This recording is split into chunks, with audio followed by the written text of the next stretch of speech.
Russian Foreign Minister's comment that the Iran nuclear deal quashes the reasons for America to build a missile defence shield in Eastern Europe. Russia's long regarded the radar as a national security threat, but the US thinks it's necessary to protect against so-called rogue states like Iran. With us now is Anoush Ehteshami, a Professor of International Relations and Head of the School of Government and International Affairs at Durham University. Thank you very much for joining us this evening. What are the chances, do you think, of the United States scrapping its European missile defence plan if the deal with Iran proves successful? I think we are a long way from that one. Frankly, I think we're a long way from a deal with Iran becoming permanent as well. I think the best we can hope for is for these to go in some sequence. To be honest, I think Iran was used as a bit of a, if you like, you know, an obvious choice to justify missile defense in Europe.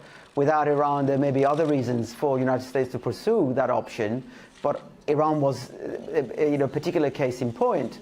However, beyond that, though, I think there is considerable room for optimism in Russia and the United States beginning to converge on a wide range of issues, putting the missile defense aside for a moment, around the Russian periphery and certainly in the Middle East. The announcement, for example, of Geneva II talks about Syria in January is positive.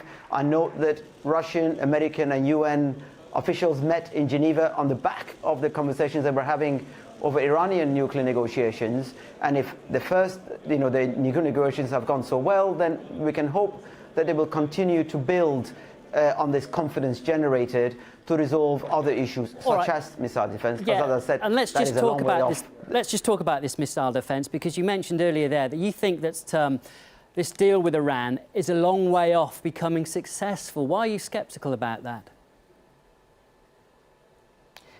Becoming permanent. I think the 6 months we've got is a honeymoon period over which Iran has made quite a number of concessions to the international community, all of which are well within its reach to deliver. None of them are hugely technically, politically controversial internationally, but domestically, obviously, it might be seen by some on the conservative side that Iran is giving away the family silver for very little.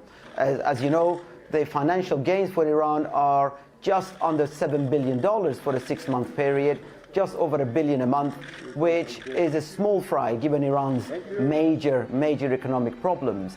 But this is very much, both parties have made clear, part of a confidence-building process, and that is exactly what they're doing. The fact that IAEA is going to be there, the cameras are monitoring stuff on a daily basis, they are reporting back to HQ in Vienna and from there to the Security Council and so on, and all of that is vital to provide the guarantees that America's allies need that Iran is sticking to the script, and of course also for the administration in Washington to show its own adversaries there that actually this is a good deal, not just for Iran and the region in the Middle East, but also for the United States. OK, we do have to stop it there, but thank you very much for speaking to us this evening. That's Anoush Ehteshami, Professor of International Relations and Head of the School of Government and International Affairs at Durham University. Thank you.